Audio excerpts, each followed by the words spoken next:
evening, everyone.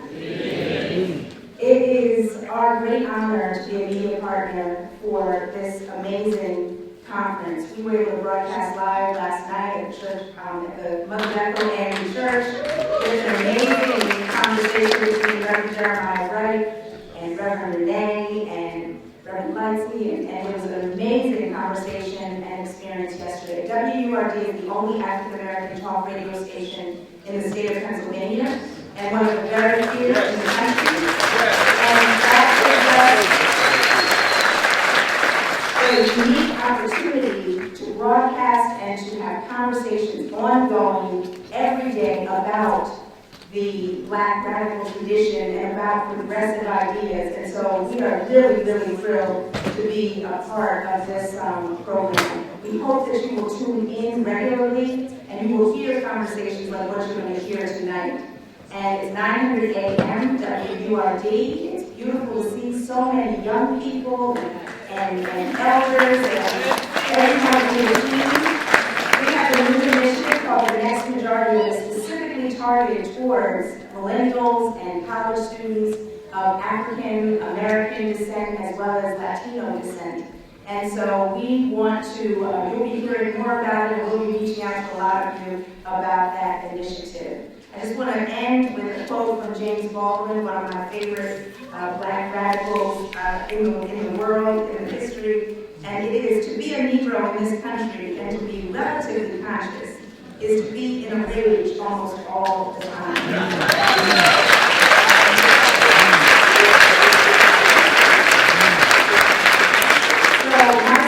That rage can either burn you up and eat you alive, or it can be used constructively to make change. And that is what this conference is all about. And so I'm going to hand it back. I'm looking forward to hearing what Dr. Montero and Dr. West have to say. So happy to be in the presence of Sonia Sanchez and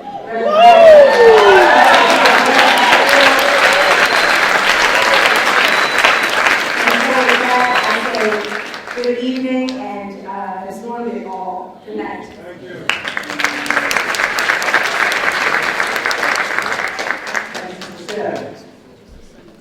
So before I introduce Margaret, I'll introduce myself. My name is Brandon Stanford. I'm a PhD candidate here in the Department of African American Studies.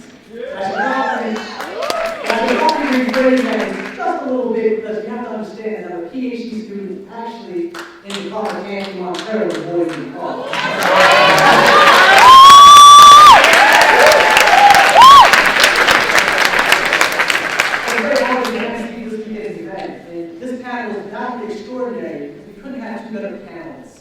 And we're talking about here the moral bankruptcy of capitalism and Black radical tradition as a social alternative.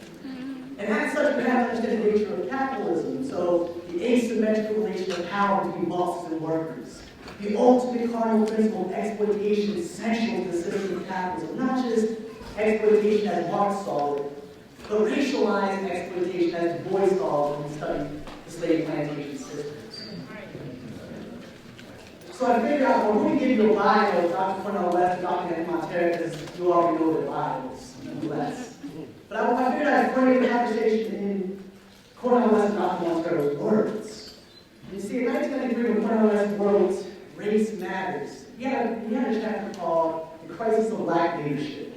And I can promise you that's not the case here this evening. That's a hand of applause for those gentlemen.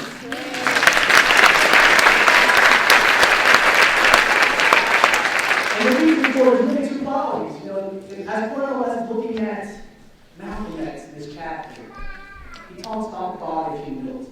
And how does he define it? Because these two gentlemen exemplify it. He says, wise maturity, inner security. To be so sure of oneself and one's mission, you can forego calling excessive attention to yourself and learn to develop the accomplishments of others.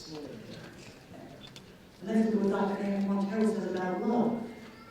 He says, first and foremost, for him, love is first and foremost a revolutionary impulse, a commitment to struggle for freedom and to change society. It is an investment in humanity as such, and Black humanity in the first place. And just echo that with Cornel West's words, he says, well, wait a second, love is not some sentimental wayward sentiment. It's about the steadfast commitment to well-being of others. So that's what we have here this evening. And the beautiful moderator we have is none other than Charlotte White here from North Philadelphia.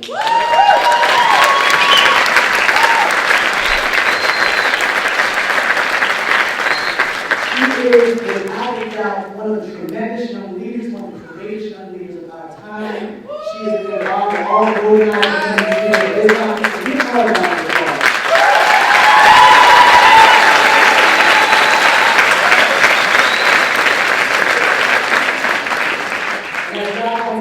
She's unbelievable. So without further ado, I'm going to welcome Charlotte up here to give a congratulations.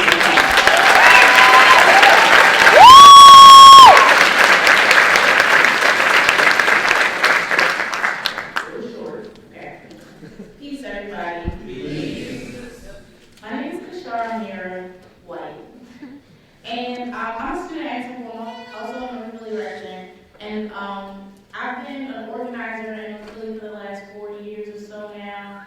I really wasn't into organizing when I first got to college, but you know. And and I say this to say, because crises a lot of times propels us into what our duty is. And so I believe that, I wanted to come to school to want to be a teacher, but I didn't really know what that really fully entailed. I thought it would meant getting a job at school. And to teach, that's not always necessary to be a job at school. So I'm also a member of the Party for Socialism and Liberation.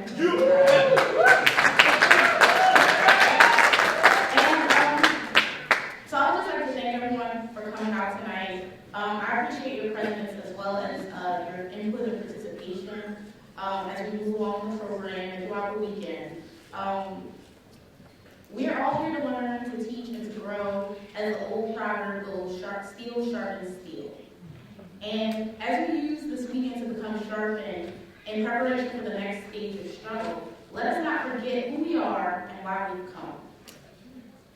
Today we're sitting in a room on the campus of Temple University in North Philadelphia. Here in North Philly is where the first Black community of homeowners lived in Yorktown. Absolutely. Yeah. Woo, woo, woo, woo, woo, woo. It was here in North Philly where the Columbia Avenue uprisings took place. And it was here in North Philly where the historic Church of the Advocate is located, and many other. It was here in North Philly where the Cecil B. Moore freedom fighters at the ages of 13, 14, and 15 years old stood on the side of justice to integrate Girard College, and it was here in North Philly where everything under the sun is happening every single day. North Philly is a universe. It's a whole nother world, it's a whole nother entity within itself. And we're here today where everything, anywhere is happening right here. Temple University is the largest arbiter of violence and injustice here in North Philadelphia. And this is where we are. At Temple, they do not see a Black community. They do not see the people at Yorktown. They do not see the Cecil B. Moore freedom fighters, and they definitely do not see the Church of the Advocate. In fact, at Temple, they're completely oblivious to the universe outside of the walls. Temple built invisible barriers around 12th Street, 11th Street. They like to extend it sometimes, it's about to extend to like 9th Street. 9th Street, at 17th Street, you don't go past those blocks. You don't go past, you don't go past Susquehanna. You don't go to Newark. You don't go past Cecil B. Moore. Or Oxford. You don't go past the supermarket, right? Absolutely. And these invisible barriers, if you are a student with any sense, you'll stay within the gates. You'll stay within the thresholds. And the thresholds read Templetown. But if you're a resident of North Philadelphia like me, the signs on those gates read very clearly and explicitly, there, keep out. As both a student and a resident here, I see both. And I see both the instructions to keep out and the instructions is to come on in, come into Templetown. I see both of these things as a black student here. And Temple has done this, has created this relationship with black students in the black community as well, by effectively erecting an African American Studies department that has no connection with political. And even a less capacity for the resistance that is needed in this space. I am a black student in a black tradition in African American Studies, and I was urged not to protest in African American Studies. They told me, oh, there's no sense of protesting. You just need to, get a grade so you get a degree so you get out of here, so you get a PhD in African American Studies. For what? Y'all do anything.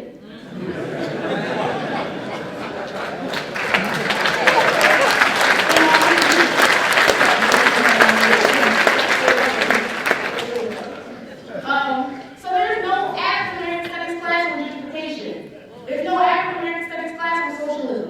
There's no African class on black art. It doesn't exist. We got that's what Tupac though. You know, also Kendrick Lamar, you know he hasn't really done anything that remarkable. Like no, and I'm taking away from his artistry, but let's be real. We have people in our history who have done so many amazing things. We have over, and somebody said this earlier about stealing, we have over 100 years of history in this room alone. Absolutely. And the efforts of this program, of this department, is to put out a class on Kendrick Lamar. I just want y'all to feel my pain this week.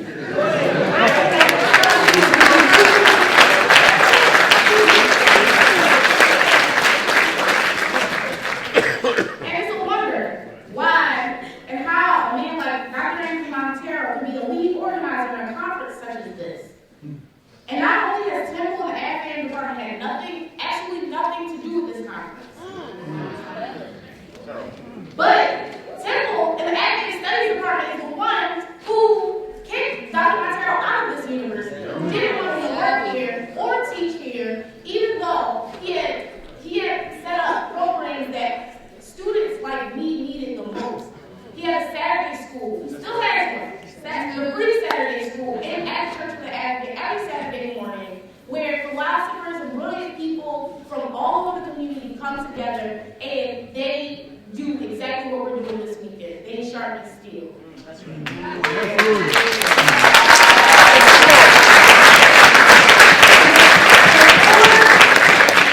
And before the Saturday school, actually, because we haven't documented that in a long time, before the Saturday school, we actually had a philosophy circle here on campus where we would invite students from Temple and from other universities nearby, as well as people from the community, to do philosophy together. This is revolutionary work, and Temple shut it down by not letting us have the right to reserve rooms on the university's property. Wow. They took that right away from us, and they shut down a lot of the transformative learning that we were doing, and we are still here.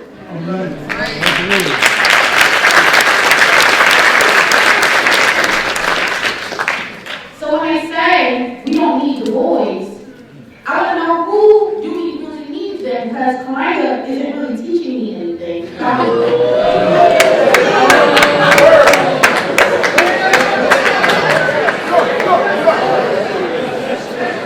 And so Dr. Asante wants to talk about location. So I want us to all just take a little note from Asante, and we are going to locate ourselves here in North Philly. Just so you know, our very presence is an act of resistance here. Not just because of Montero, or even because of the AFAM department, but because Temple's neoliberal model for their school here in North Philly, where we are located, does not include black people whatsoever. As they build high-rises and skyscrapers in North Philadelphia, they displace and antagonize black people in Norris Homes, a project right outside of these walls, a project right here on 11th Street, right outside of these walls. And still, every semester they admit less and less people of color, and even less people of color from the area, from Philadelphia. They will more likely admit people from other countries who have more money. And that's what it all comes down to, but y'all already know that, so I got this. And the list of grievances from the black community against Temple goes on and on and on. And as Temple escalates their need for more land to house their students, we're going to face even more conflict. And that's just the reality of the situation. But we're here in this space. Many of us have never left, and each of us are the best tools to liberate ourselves from the tyranny of white supremacist capitalism that Temple has perpetuated. Even now as they let us have this event here, they continue to perpetuate violence against our people in North Philly. But many of us are dull. We're tired. And so we've come here to sharpen and energize ourselves with each other. Because at the end of the day, that's all we have is each other. And so I want to encourage you all to enjoy the weekend because I know it's a lot. And to make it to all the plenaries because they're going to be amazing, all the plenaries that you can. And just to thank all of you for coming out this weekend. And without further ado, I just want to introduce our two speakers. Dr. Montero is my mentor. He's the best. You guys should come by the Saturday school. Take a step. And I'm extremely honored to introduce him tonight to talk about this subject because it's something that we've been dealing with for a long time, and it's something that I'm particularly interested in because I like to study the way black people engage God. And so, the moral bankruptcy of capitalism. Why is this morally wrong is what we want to discuss tonight. And also, Brother Cornel West is here to speak. And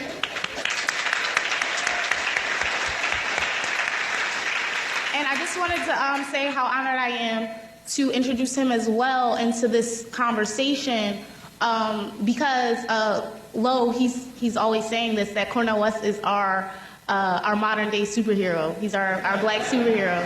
He always wears the same outfit. We know when he's coming through to save the day. So without any more introduction, Dr. Montero is going to start us off, okay?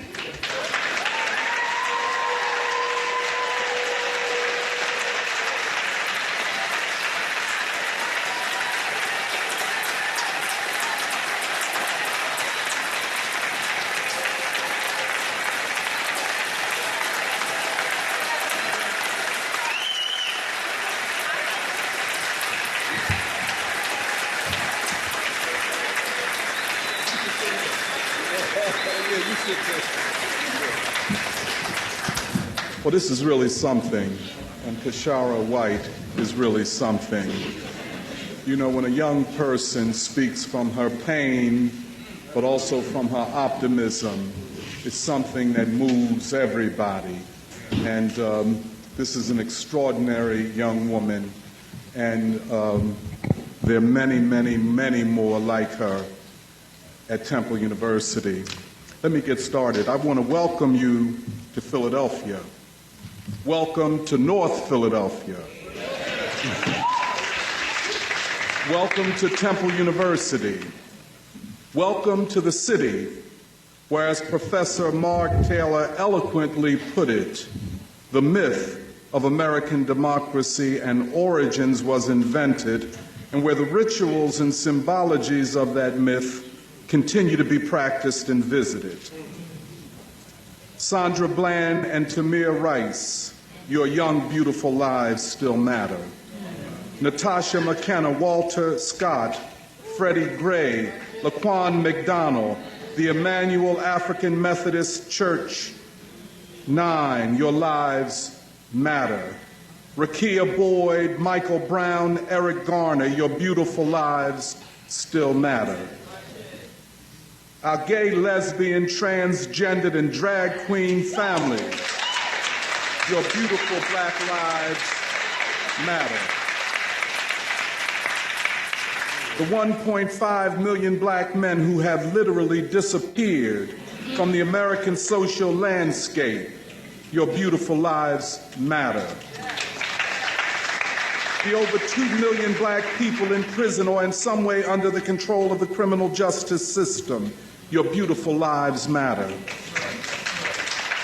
To our Muslim family, assalamu alaikum. To the disabled, your black lives matter. To the army of the black poor, unemployed, and underpaid, your beautiful lives matter.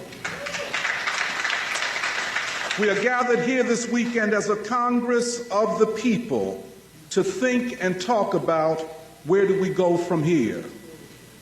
We are at a turning point in the history of this nation.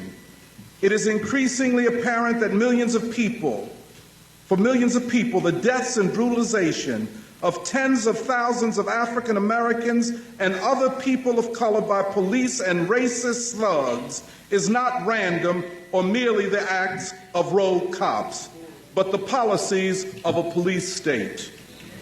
At least 1,190 people were killed by the police in 2015. In 14 cities, only black folk were killed by the police. These are targeted murders. Their objective is to terrorize and intimidate the African American people, especially the poor and working people. In fact, the police have become an army of occupation in poor communities. This cannot be uncoupled from the horrific incarceration of over 1 million black people, creating a new epoch in the history of the United States, the epoch of mass incarceration. Add to this the collapse of public education, especially in large cities, the rise and intensification of poverty, unemployment, homelessness, and gentrification. An entire people are threatened by the police, the courts, the schools and universities, politicians, intellectuals, religious leaders, and are looked upon as criminals. What, you might ask, is their crime? Their crime is their blackness, their unforgivable blackness. In America, it is a crime to be black. Blackness is the crime of crimes, punishable by death. This situation constitutes a crime against humanity and a vast human rights violation. It fits the international legal definition of genocide. International law contends, quote, any of the following acts committed with intent to destroy, in whole or in part, a national, ethnic, racial, or religious group, such as killing members of the group, causing serious bodily or mental harm to members of the group, deliberately inflicting on the group conditions of life calculated to bring about its physical destruction in whole or in part, imposing measures intended to prevent births within the group, and forcibly transferring children of the group to another group. This is what we are witnessing at this time. It is winter in America. The nation and black people face a crisis of unprecedented magnitude. The nation is on the edge of socioeconomic and systemic collapse, and is consumed by moral decadence and confusion. Two completely and opposite worlds exist, one of the oligarchic 1% and the other of the people. 400 individuals have more wealth than 150 million American citizens. Over half of our population earns under $30,000 per year, which means that half of the U.S. population lives either in poverty or on the verge of it, with growing numbers in extreme poverty. Translated to the African American community, this means that something like 75% of African Americans live in or very close to poverty. Since the 2008 Great Recession, the vast majority of American people live under harsh government-enforced austerity, policies which cut in every cut into every form of welfare for the people, including food and education, Social Security, housing, unemployment relief, Medicare, and Medicaid. This while, in the same period, the government and the Federal Reserve and Treasury doled out close to $30 trillion to the financial oligarchs, large banks, and corporations. Trade deals have been signed which ship jobs out of the country and permit so-called offshore tax havens for the billionaire class. The 1% have taken complete control of the economy, the political system, academic and intellectual life, and turned art towards superficial entertainment and profit. All of this, all of this has produced a collective consciousness disproportionately among whites that upholds war, white supremacy, police terror and murder, repression, economic inequality, violence against women, and people who don't fit the gendered normality.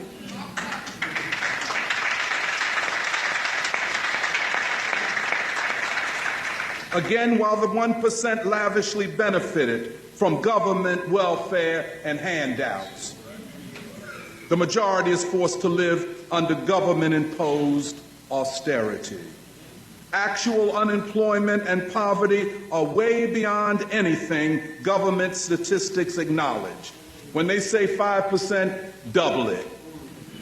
And when you double it in general, triple it or quadruple it for black folk. That's right.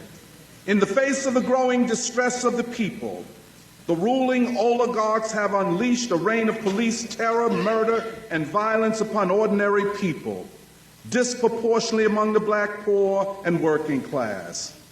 Black communities, as we all know, are under assault by a vast police state, and local police forces again operate as occupying armies. Mass incarceration of black and brown young people is the ruling elite's answer to the collapse of the real economy and of public education. Communities of working people are being destroyed as real estate speculators, bankers, universities, and others connive with local government officials to ruthlessly gentrify neighborhoods and displace large numbers of people. The same elites propose global policies of what they call full-spectrum warfare, by which they mean endless war on all continents. They have brought the world near to all-out nuclear war. Alongside this, a vast, secretive, and lavishly funded and unaccountable so-called government has emerged, known as the National Security State, which spies upon almost every U.S. person. Radical young people are spied on. Progressive and radical teachers and professors are fired, and calls for socialism and anti-racism are called anti-patriotic and threats to social order. A growing and significant part of the U.S. elites see fascism and dictatorship as their answer to rising people's anger and militant resistance. Billionaires like the Koch brothers and Donald Trump are financing racist and armed thugs. A scenario brilliantly described by the anti-Nazi German theologian Paul Tillich when he talked about in the 1930s and 40s in Germany how the rich financed the white German underclass, turning them into armies of fascist thugs. This is what we see today in the United States. And don't think these events like out in Oregon and other parts of the country are spontaneous.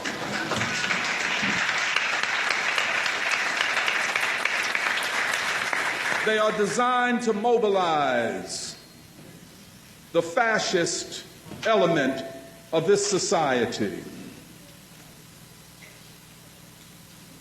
Democracy, meaning the rule of the people, has all but disappeared from the United States.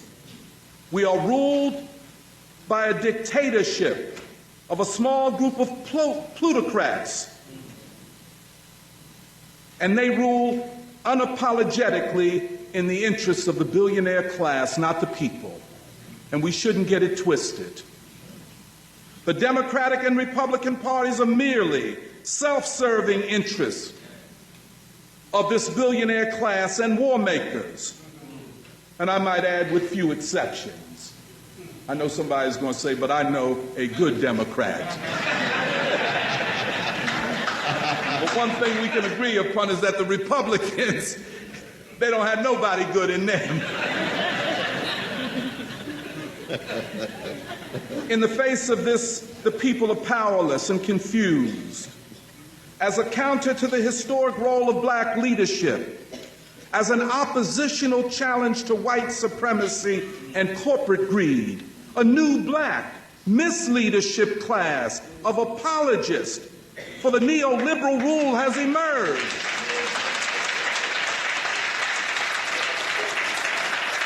As the people of Chicago call for Rahm Emanuel to get out of office, a group of black elected officials are doing all they can to protect Rahm Emanuel. And should I say, Reverend Wright, the black church. You can't leave them out. This army of black misleaders with access to the media, with access to publishing companies, with access that no black person has ever had in the history of this country,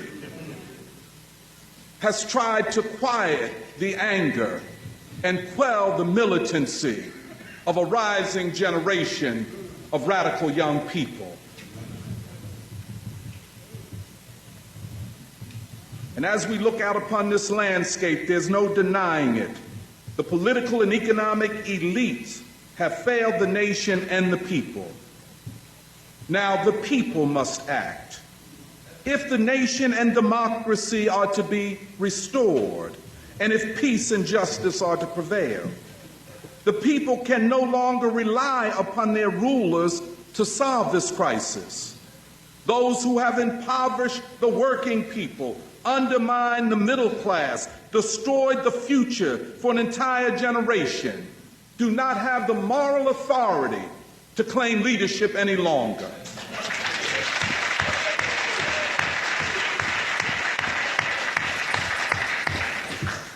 These political elites, who have overseen the transfer in only 7 years of close to, imagine it, $30 trillion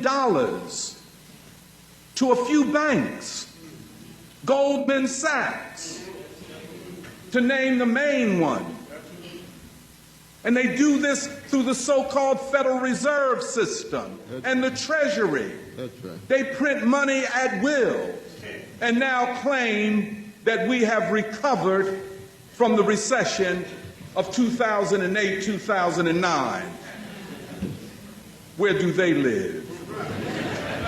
Who do they talk to?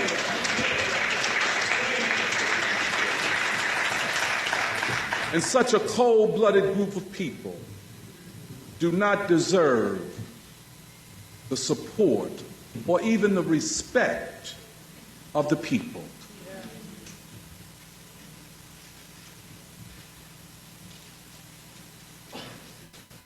We must, as the people, say that we must put the people before the oligarchs. We must put the people before profit, and we must put society and humanity above the 1%. That's right. And let's not be afraid to call them what they are, the 1%. And let us not be afraid to identify those who apologize for them. Call them what they are, be they of our gender or of our race. Like they say, you might look like me, but you're not of me. Those who apologize for these crimes against humanity cannot be seen as the leaders of the people. We have to put an end to this idea that all we the people need, and we'll be satisfied if you just give us a symbol. Put a black man in the White House. That's all we want.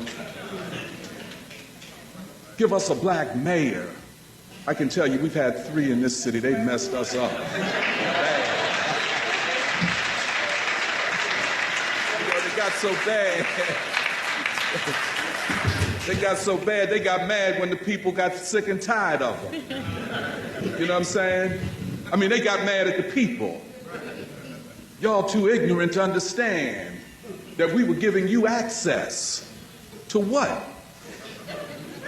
But let me just continue. I don't want to get personal up here.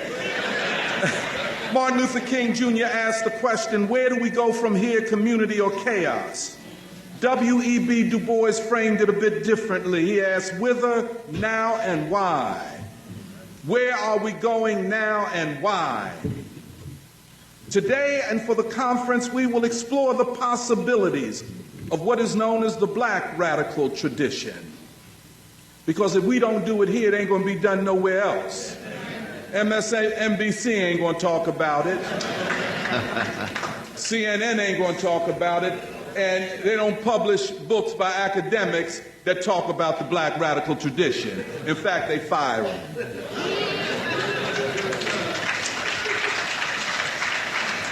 The black radical tradition is the historically most important tradition of radical thought and practice in the history of the United States. Its purpose is and has always been the liberation of black humanity as part and parcel of the liberation of humanity itself. It emerges from the idea of the centrality of the struggle for black freedom and equality to the fight for democracy, social progress, and the socialist remaking of the U.S. economy.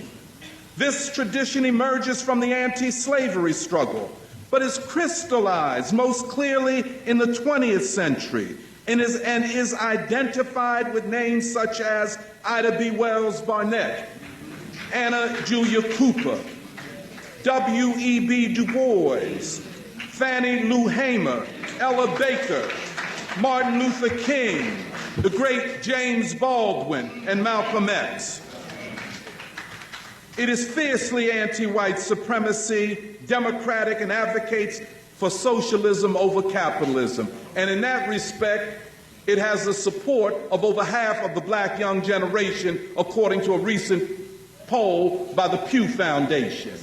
In case you didn't know, if you were for socialism and you were in this room, you are not alone.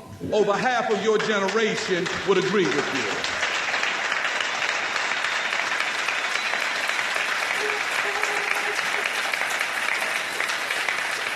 But beyond ideology, the black radical tradition is concerned for the common woman and man, the poor and working classes, those who are ill and without education, and their material and spiritual well-being.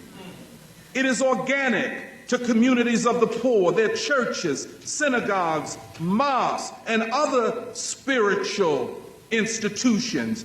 It is a part of neighborhood institutions. Above all, it believes in human values and human solidarity. We have entered a new epoch with a new consciousness emerging among the people.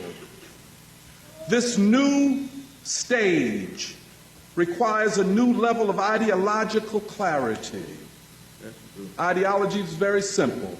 It asks the question, what side are you on? It's not complicated. And once you decide what side you're on, a worldview emerges out of that question.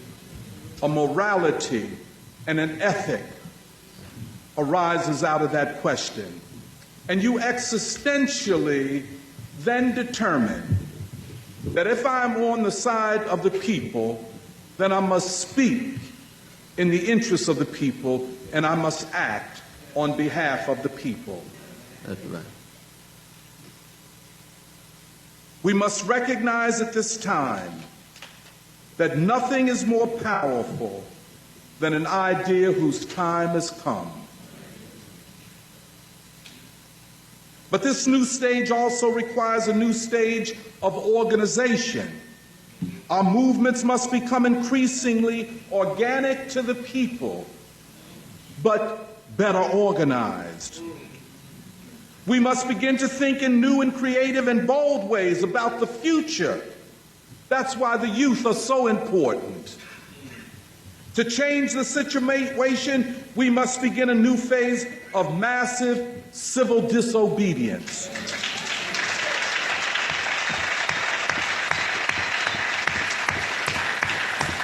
That is civil disobedience of thousands rather than a few. Massive civil disobedience and work slowdowns, refusal to work, shutting down institutions of oppression, and affecting the economic life of cities and of the country. In some ways, Chicago is our role model of the start of where we must go.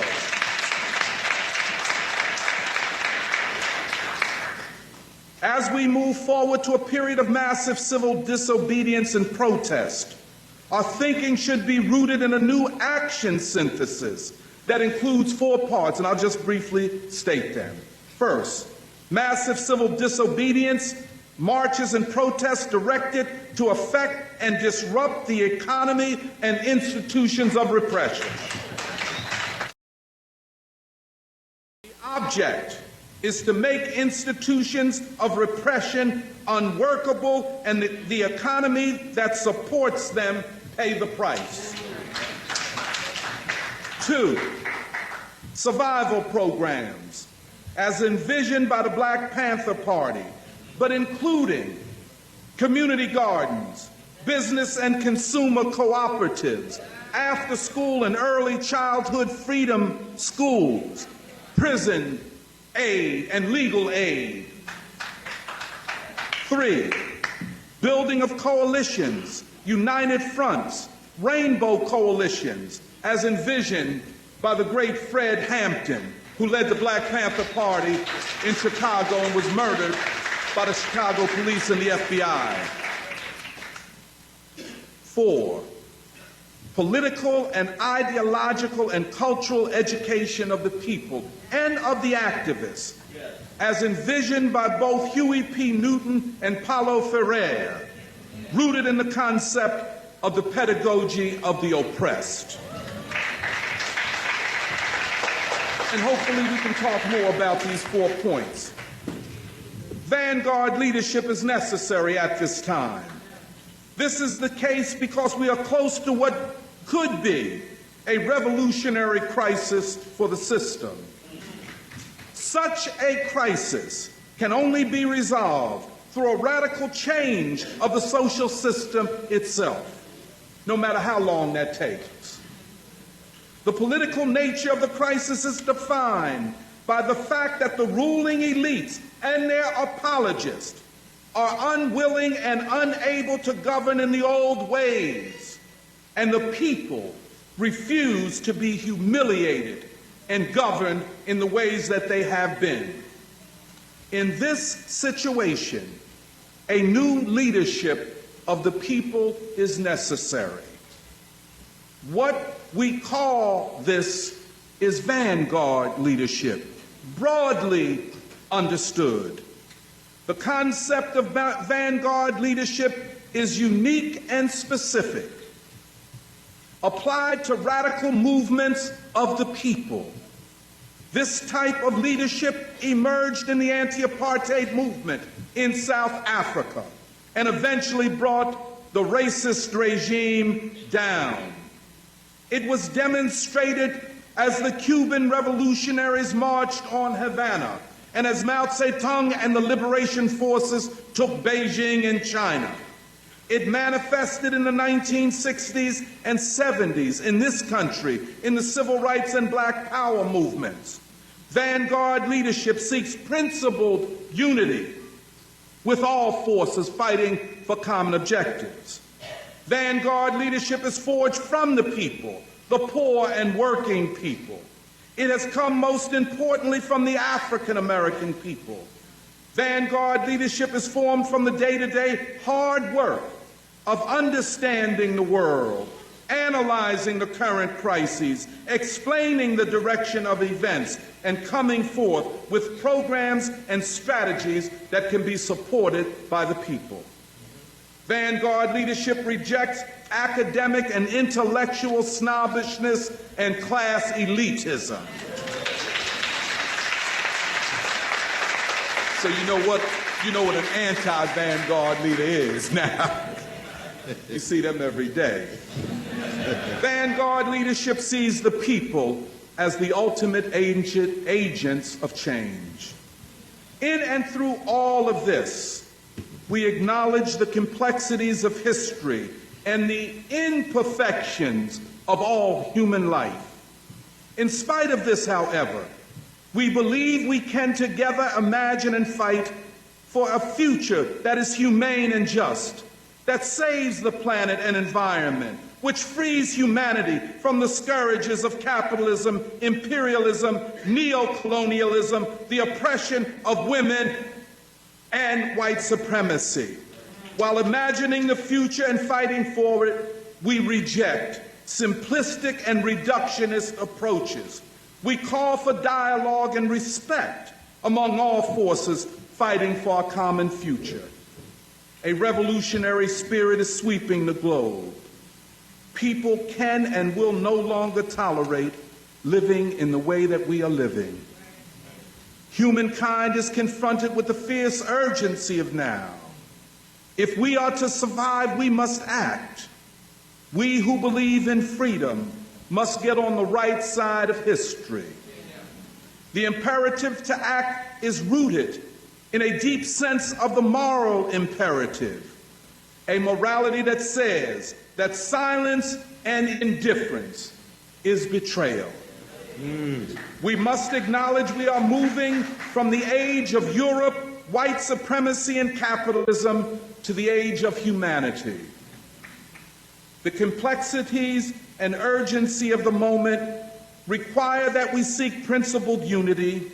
We believe that the people united can win the future.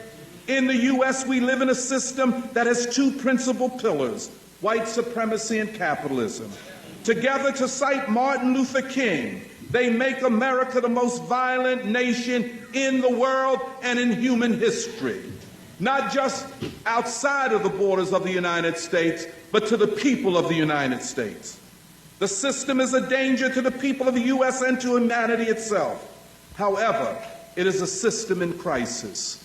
For many elites, the way out is authoritarian fascism. For us, the way out is a new democracy, a radical democracy of the people, and an economic system that serves the people.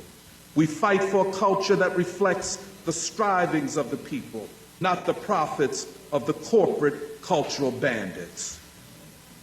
The torch of liberation has been passed now to a new generation of activists and radicals. They are proving themselves ready to make history.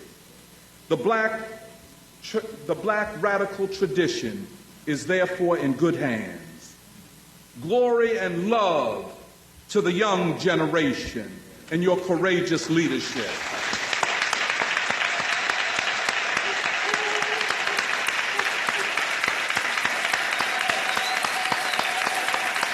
Stand up. Give a standing ovation.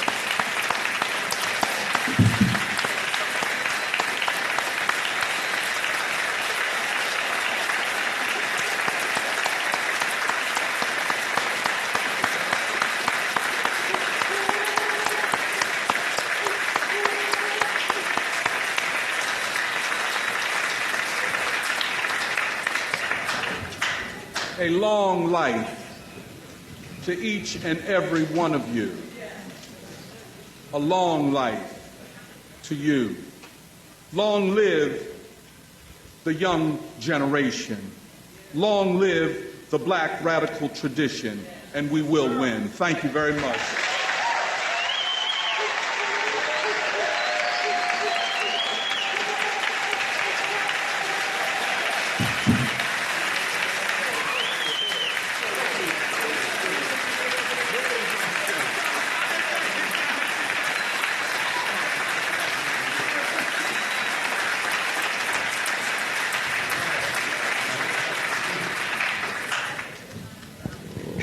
What a blessing to be here.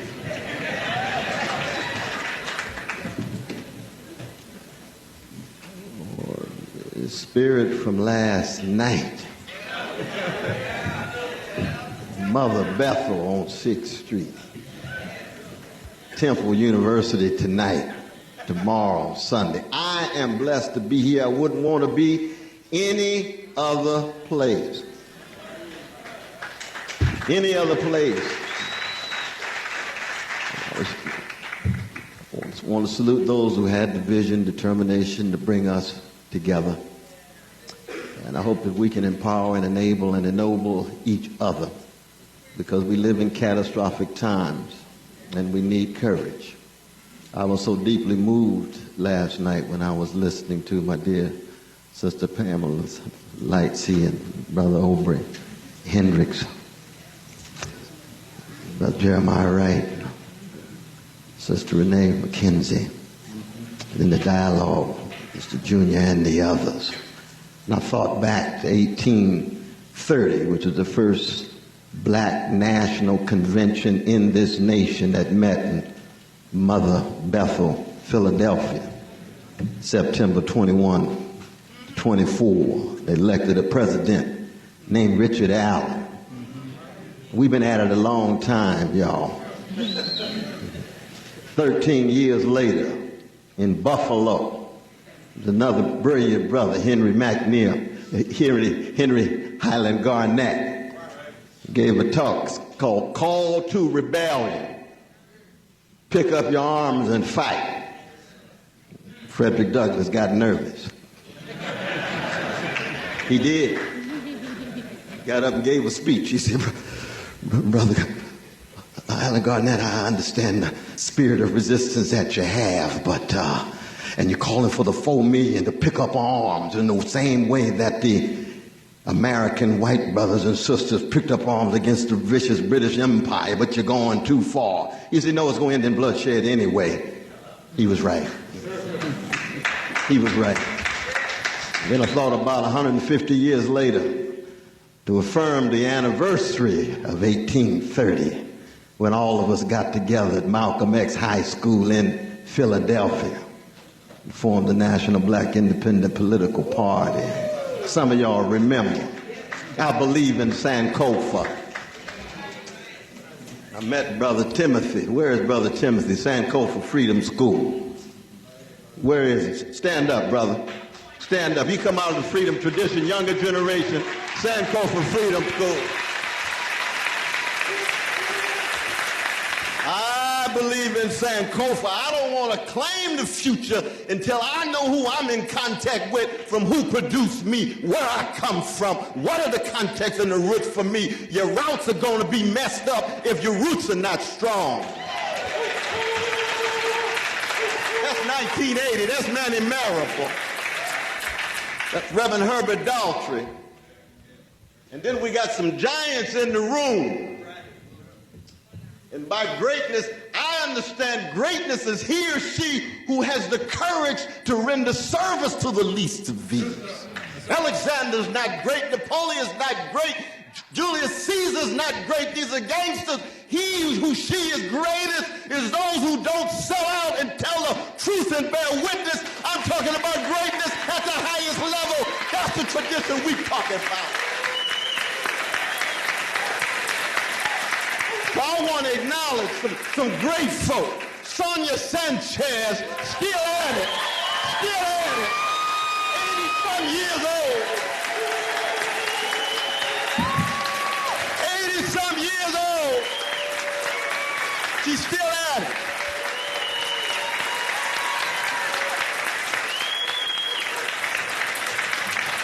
like Amiri Baraka, like Hakeem Mahabute, never sold out, never gave in, never gave up in the struggle for freedom, keeping track of the least of these. Same is true for my dear brother Jeremiah Wright.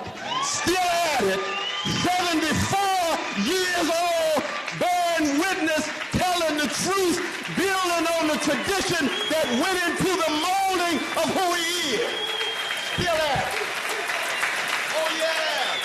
This is no plaything, y'all. These are long distance runners in the struggle for.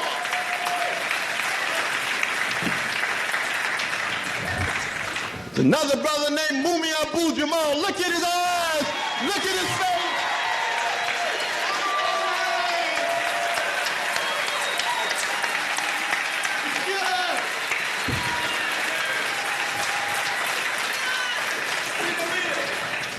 And he's more free than most folk, including most black people I know, walking the streets, been in jail for over 30 years.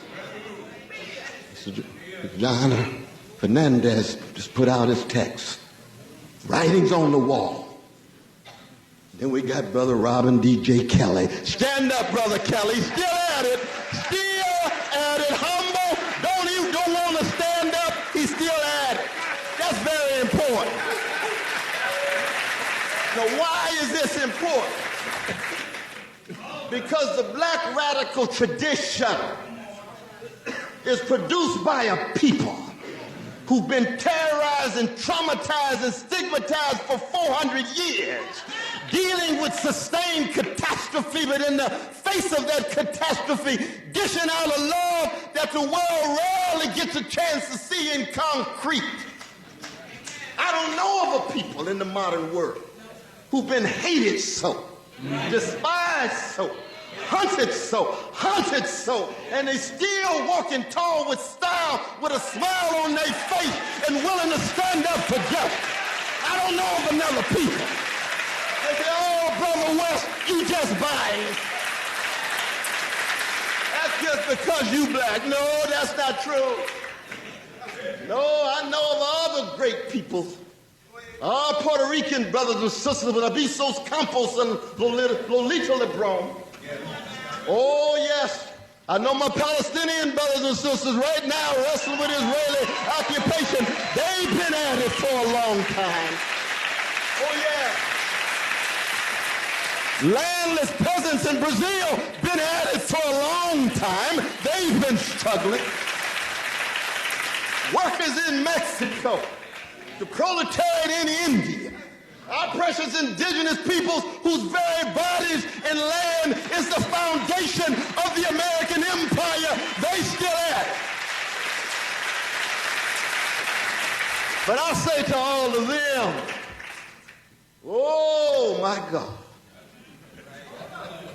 I think of John Coltrane's Love Supreme. I think of Marvin Gaye's What's Going On. Think of James Baldwin's love-soaked essays, every nook and cranny of the sentences and all of those commas and paragraphs shot through with a love in the face of hatred. Oh, when I think of Nina Simone singing Mississippi Goddamn. When I think of Donny Hathaway saying, someday we'll all be free. When I think of Toni Morrison writing Beloved, how can a love story result in the killing of your child, and yet you say that's thick love? And the impact of that tradition in every nook and corner of the globe, partly because of the American cultural imperialism, but partly because those spirituals and those blues and that rhythm and blues and that jazz had something going on inside of it from a catastrophic consciousness that transformed that suffering into a willingness to stand. And then there's the genius who used to play piano in my church, Shiloh Baptist Church, every fifth Sunday in the North California Mass Choir. We knew him as Sylvester, but he's known to the world for the genius that he is. His name is Sly Stone. And he said, stand. You've been sitting much too long. There's a permanent crease in your right and wrong. Stand as a midget standing tall and the giant beside him about to fall. Then he got theological. He said, stand as a cross for you to bear. Things to go through if you going anywhere.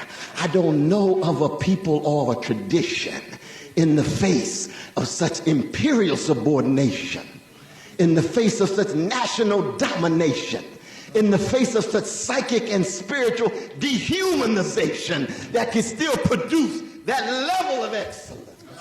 And it begins with a spiritual excellence, you all. This is a spiritual crisis that's tied to the crisis of capitalism, the crisis of imperialism, the crisis of patriarchy, the crisis of homophobia, the crisis of losing sight of the humanity of disabled.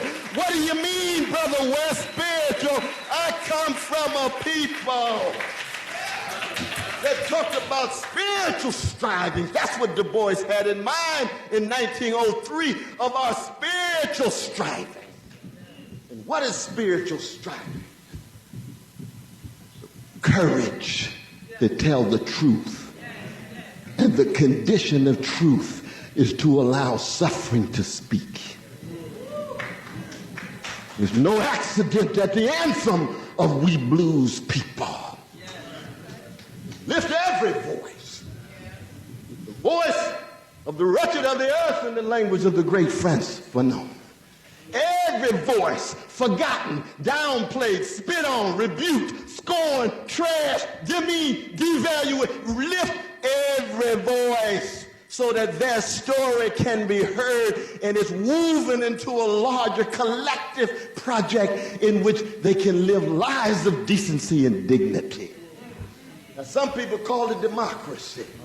The term has been so bastardized and colonized and deodorized, it's hard to use it and think you're saying something radical. But it is about ensuring that every human being is able to flower and flourish. Begins on a spiritual note. Look, another giant just walked in. Sister Angela Davis! Angela Davis in the house! Angela Davis in the house!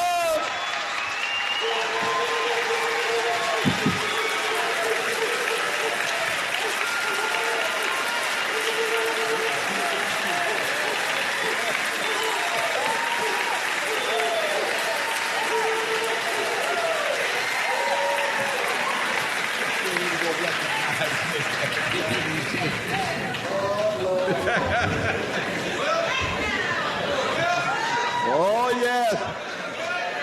Still on the battlefield. Still on the battlefield. So that was just my prologue. I want to give you my epigraph.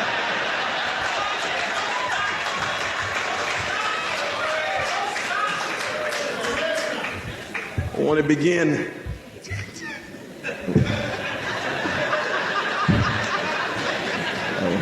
begin page 275, the great Du Bois's first novels, The Ordeal of Mansard. All right. He wrote it under house arrest, 31 Grace Court, Brooklyn Heights, in the greatest borough in the world, Brooklyn. He had a best friend who would visit him every week, who was also under house arrest. Both of their passports had been denied, had been taken away. He was living with his precious sister right here in Philadelphia, 4951 Walnut Street. His name was Paul Robeson. Can't talk about the black radical tradition without mentioning some names, y'all. That's the cost. You have to be willing to take a risk. Always says to act is to be committed. To be committed is to put yourself in danger. Not because you're masochistic, but because you believe in something so deep you're willing to sacrifice in the way in which our sister Angela was willing to go to jail for us. Willing to go to jail and sacrifice for us. That's the love that we're talking about. Don't ever let people convince you that love is some sentimental, fleeting, wayward sentiment for a people who have been hated for so long and for so deep a manner. Once we love ourselves and others, we become a revolutionary force if we get our analysis right.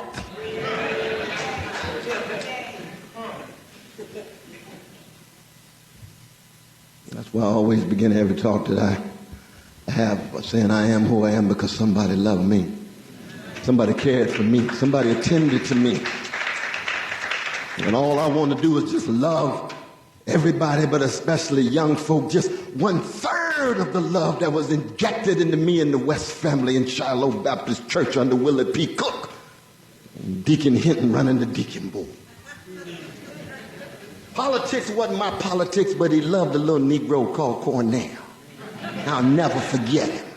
Sarah Ray, my vacation Bible school teacher. That's what goes into us. You might become secular later, or you might choose not to become secular. But you have a sense of what goes into you because that's what the black radical tradition is. What the Isley brothers call a caravan of love. And Du Bois, on that page, says 4 questions for any radical tradition. How shall integrity face oppression? What does honesty do in the face of deception? What does decency do in the face of insult? And how shall virtue meet brute force? That's the spiritual, moral stuff that allows these great figures that we have just acknowledged to be long-distance runners and young folk who are right now on the cutting edge, and we salute you in so many ways I don't have a language for, but we want you all to be long-distance runners. Don't be sprinters coming out of the block so quick. And we look 10, 15 years from now and you can sow your soul for a mess of pottage. Like so many of our generation. Because it's difficult. Keep your eye on integrity, honesty, dignity, virtue, courage, organizing, mobilizing. One of the speakers in 1831, when they had the first gathering here in Philadelphia, he stood up and said, we must never as black people confuse our situation with that of the Israelites of the Old Testament. For us, Pharaoh was on both sides of the bloody Red Sea. That's 1831. Now I can hear somebody saying in the back, can somebody sing a song? That's why our musicians are the vanguard of our movement. Because we are so acquainted with being unfree. And the moments in which we experience some genuine freedom is in our music and in our language and at our best in our relations in family, church, mosque, synagogue. I said at our best. So anytime black music is dumbed down, empty, vacuous, shallow, and hollow, you can rest be assured that the movement's weak. Rest be assured. That's part of the war on black people. It's threefold. The process of commodification. The process of militarization. And it's a process of niggerization. All three. And we live in an age that we witness ubiquitous commodification, not just at the workplace, in culture, in our psychic, in our minds, in our bedrooms, in our living rooms. It's all about Wu-Tang Clan. Cream, cash rules. But it doesn't have to rule me, it's around me. And choose to be in opposition, choose to be resistant. But it's capitalist commodification. All right.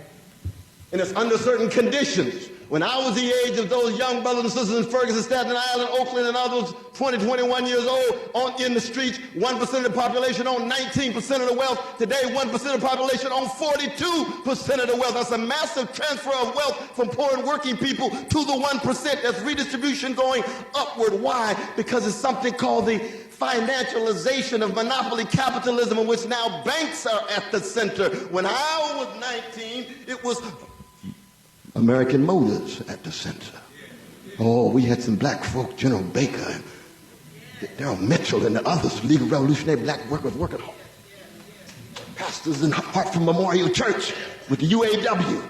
Most of the other churches bought off by Henry Ford and Company. Hartford Memorial produced a sister named Anita Baker, but we won't go into that right now. They're rich. Capitalist commodification under financial monopoly capital conditions.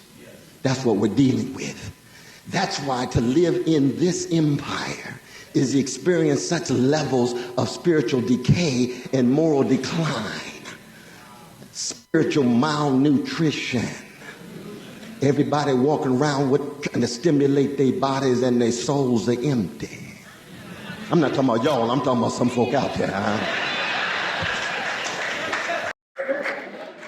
And moral constipation. Folk who have some memory of what's right, but it doesn't flow. There's just so much greed and so much avarice that all sorts of status gets in the way. You need a moral laxative for some sense of what is right and what is good to flow. Oh, yeah. Then you got the politicians who are bought off by the oligarchs and the plutocrats. And see, what we did as a black people was we invested so much of our hopes in the electoral political class because in the past we had hopes of those in the social movement. To compare Martin and Malcolm and Fannie Lou and Ella Baker with our leaders today, that's like comparing John Coltrane to Kenny G.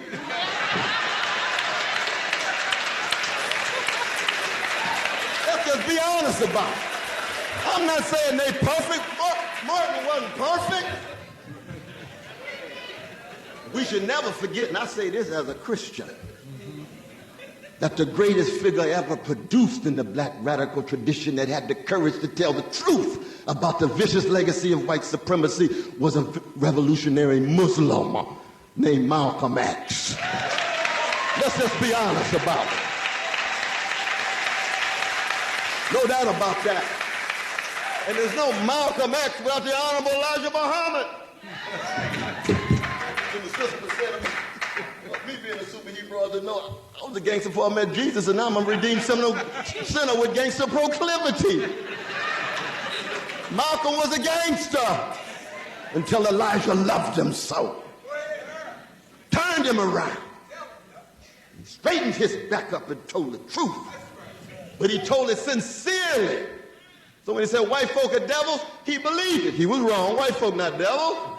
But he believed it because he said it out of a love for black people that goes beyond linguistic description. Then when he changed his mind, he said, no, I'm just keeping track of devilish behavior. White folks still got too much devilish behavior, but they're not devils. John Brown, come on in. Ann Boyd, come on in. Harry Magdoff, Paul Sweezy, come on in. We all know white brothers and sisters who cut radically against the grain in terms of white supremacy. No doubt about that. It's just that they got a lot of cousins. Tons of them.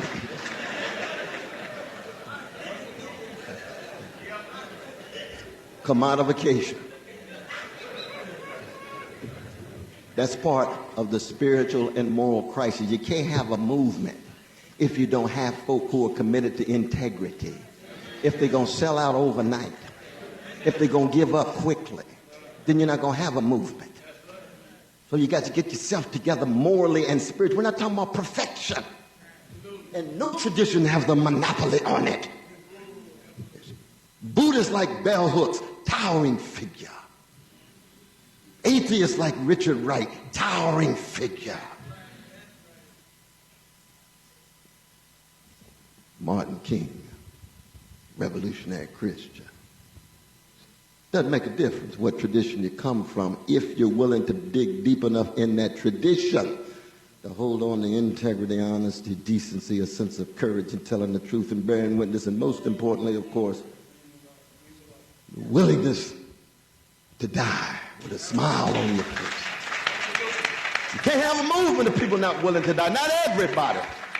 Martyrdom cannot become normative for the movement. We never have a movement because everybody ain't willing to die. But if you don't have a slice of people who are willing to die, then you don't have a movement. You got a hashtag activity.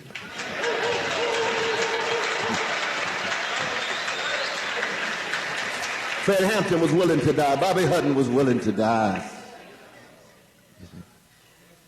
Fannie Lou Hamer was willing to die. She bounced back stronger. Where do we get the spiritual roots and sources for that kind of love?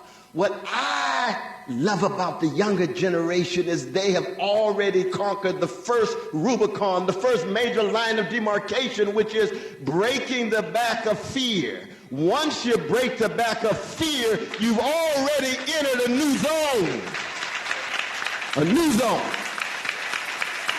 And for the last 30 years, we lived in this ice age, a neoliberal ice age, financialized, privatized, militarized. Those are the three instinctive responses to every social problem, prison, education, across the board. When you begin to straighten their backs and becomes contagious, you begin to say, my God, these police are out of control. They always have been out of control. Always out of control. The first convention in 1830 was a response to the mob violence in Cincinnati in 1829, where they're trying to run black folk out of town because they were more competitive with their white counterparts in business, ran them up to Canada. They founded a Wilberforce colony in Ontario, invoked the 1807 law in which black people couldn't even set foot in Ohio. Then folks said, we got to have a convention. These folk have been deputized and the police running out of control. Here we are in 2015, 180 some years later.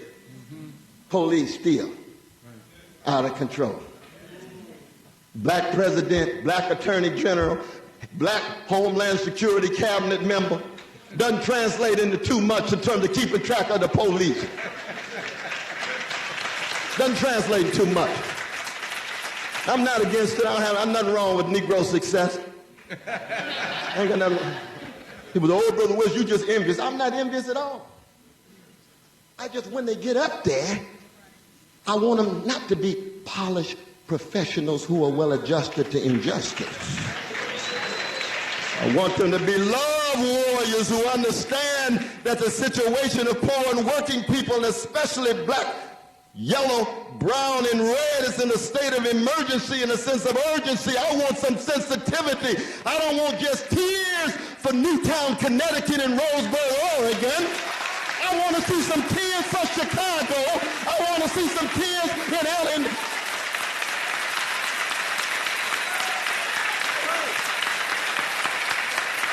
And I don't want to hear Amazing Grace. That's the wrong song anyway. Get your hermeneutics together. We don't need no grace. We need some power and empowerment that dealing with the catastrophe. Nobody knows the trouble I've seen. Nobody knows what Jesus. That's the song you got to sing. See all the petty bourgeois Negro preachers up there just break dancing spiritually as if they so close to the president, feeling so good. What about your people who's suffering? Can't he do something about it? He's not just a spectator.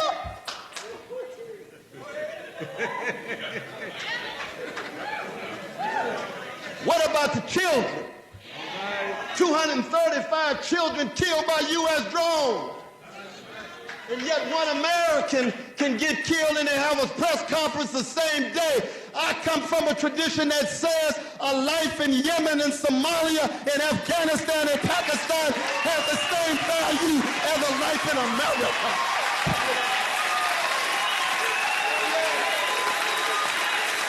That's just about the love. That's all it's about, the love.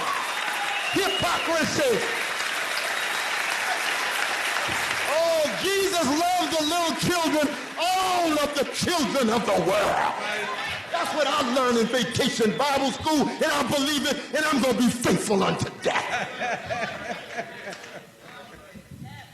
What about the children dealing with soul murder every day? My dear brother was talking about his wonderful class.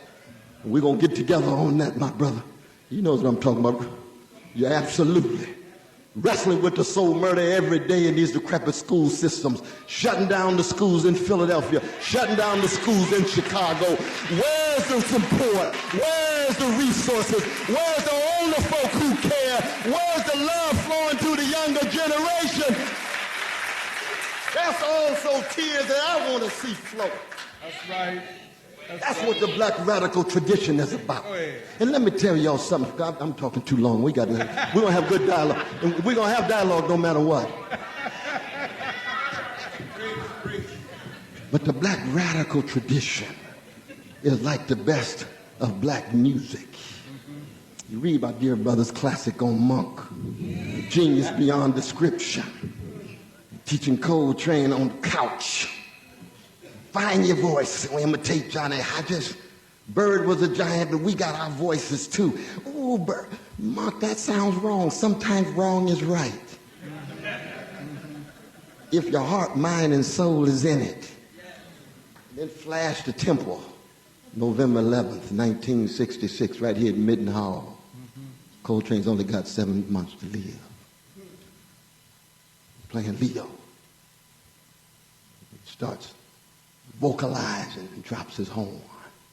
People say, what's going on? Rashida Lee on the drums say, Lord have mercy. Alice is on the piano. Sonny Johnson on the bass.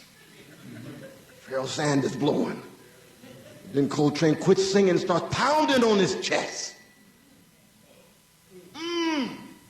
That's what a love supreme is. Giving every ounce of energy, love, all of that technique and craft and sophistication subordinate to serving the people, even if you don't understand what's going on. That is what the black radical tradition is. And there's a wildness there. It's not dogmatic. It's not doctrinaire. You can't absorb it in under any categories. That's why the scholars have trouble with it. Is it socialist? Well, most of the major black radicals have been socialists out of a love for black people, but their version of socialism doesn't fit within the traditional Marxist tradition. You don't say. You don't say.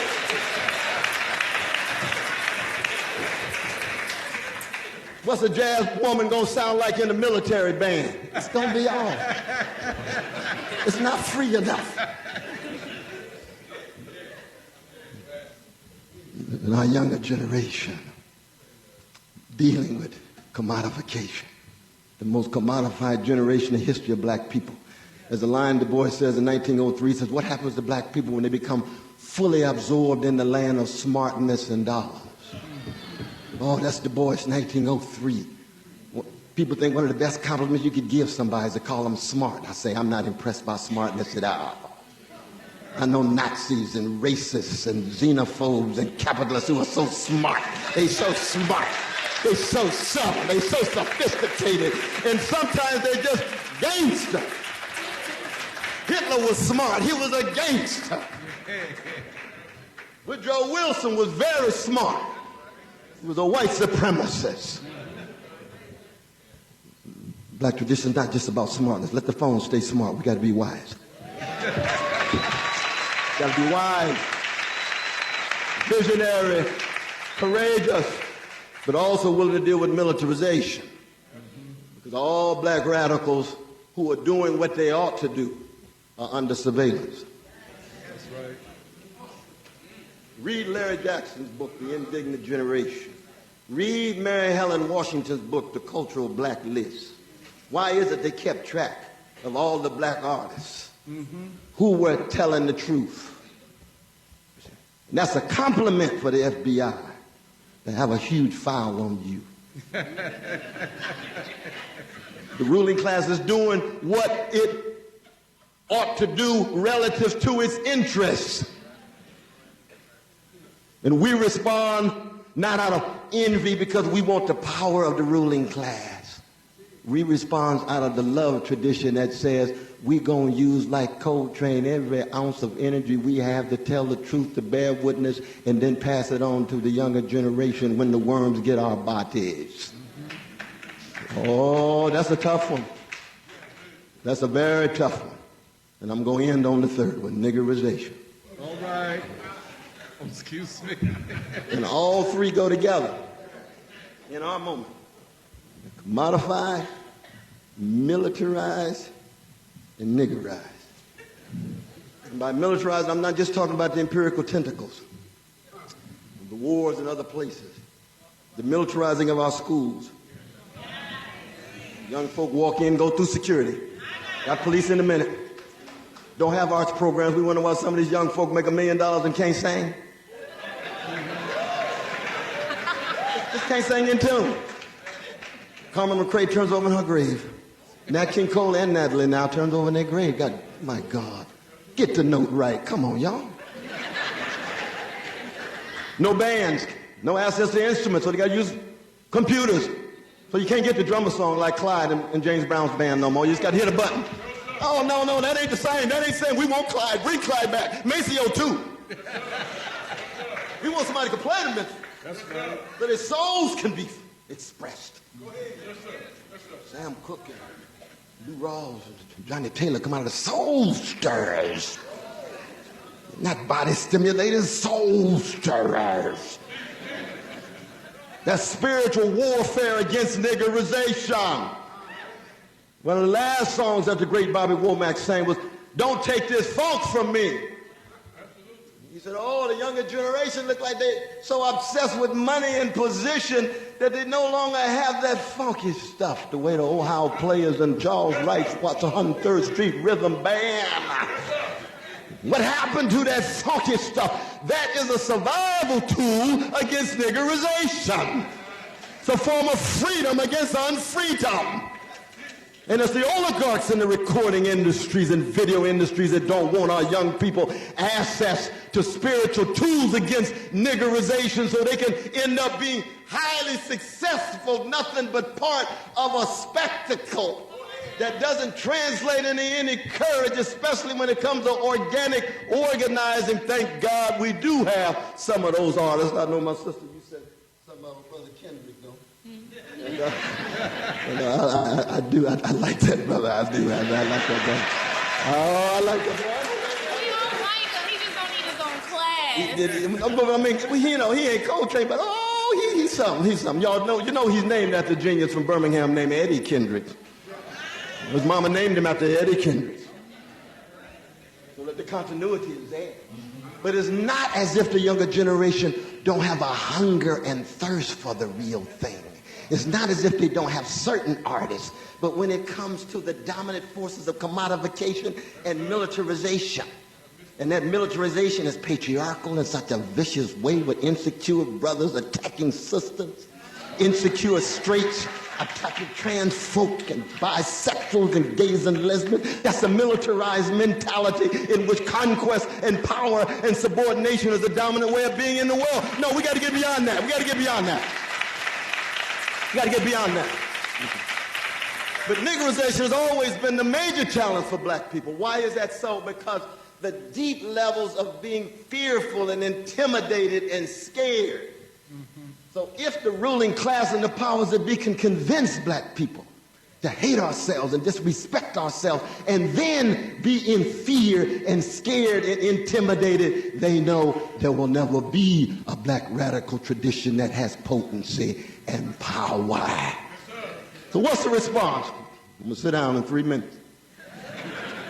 Decommodification. And that is democratizing across the board.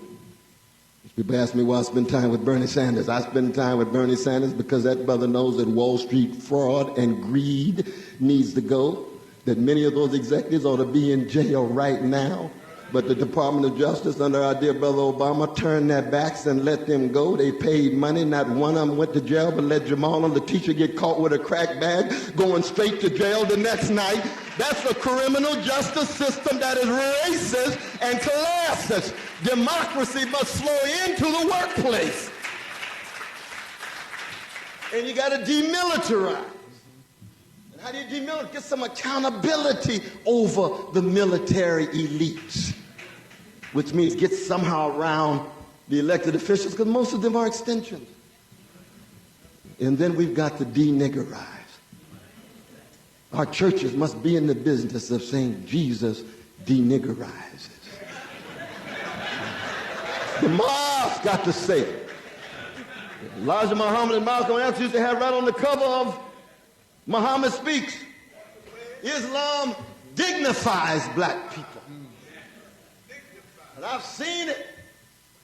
I've had so many of my friends who joined the Nation of Islam. They became dignified. And, oh, they got all these limitations. That's true. I don't agree with everything. I don't agree with everything with my mama. Dignified, deniggerizes. Buddhism, secular movement must deniggerize folks so we can straighten our backs up and be willing to fight. Think critically. Hope against the grain, but with style, with a smile, and with love flowing. Because if love is not at the center of it, it's just sounding brass and tinkling cymbal, y'all. And it begins with the love of the children. And the children hear signals every day that says concretely, very few, if any, really care. And that ought to bring tears to our eyes of those of us who are old school. Because we know we wouldn't be standing if it wasn't for the love we received from the older people. I don't care what the ideology of politics. They took time enough, tended to us, struggled with, wrestled with what we were doing, tried to keep us on a track in which we could be the best of who we are. And if we don't do that for the younger generation to the best of our ability, then shame on us. That's right. Shame on us. And the younger generation looks back and says, yes, you respect us in that way, we respect you. That's right. You want to correct us, we going to correct you. It's going to be reciprocal. It's going to be mutual. Y'all be listening to Aretha, some of y'all watching Beyonce. Okay, we got generational gaps, that's fine. But when it comes to the truth-telling and the witness-bearing, we all back in the ring shout together, willing to keep alive this great tradition. Thank you all so much.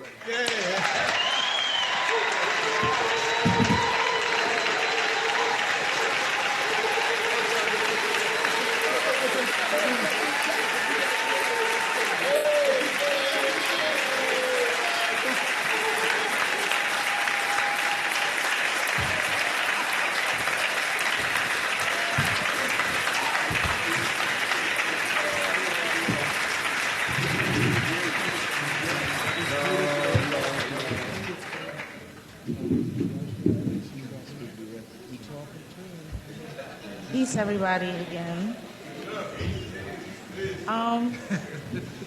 Wow. So after that discussion, I think that I wanted to have time for Q&A, but we don't, unfortunately.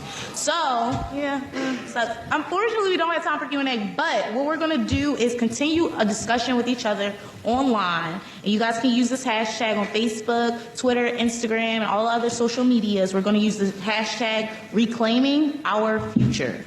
And so we can discuss.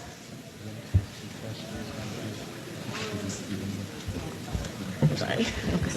Yeah, so I just want to make sure that everybody gets out safely and, in time. So unfortunately, we don't have time for Q&A. I wish we did. But these guys would be here all weekend. You guys could talk to them. We're family, right? But we want to continue the discussion online using the hashtag Reclaiming Our Future. And you guys can use that on all your social media accounts, as well as we're going to just wrap up here tonight, but we'll be here all weekend. We're starting tomorrow morning at 9:30. So you guys be here bright and early. And Yeah, I'd just like to thank you all for coming out. I'd love to thank our speakers. They are amazing. And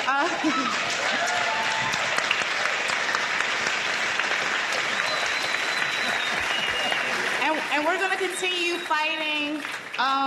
We're going to continue seeking justice for humanity. And we're going to continue to mobilize, move, and we need to take Doc's little, his little plan for us and replicate that in every city. So shout out to y'all for coming out tonight, and Ashe.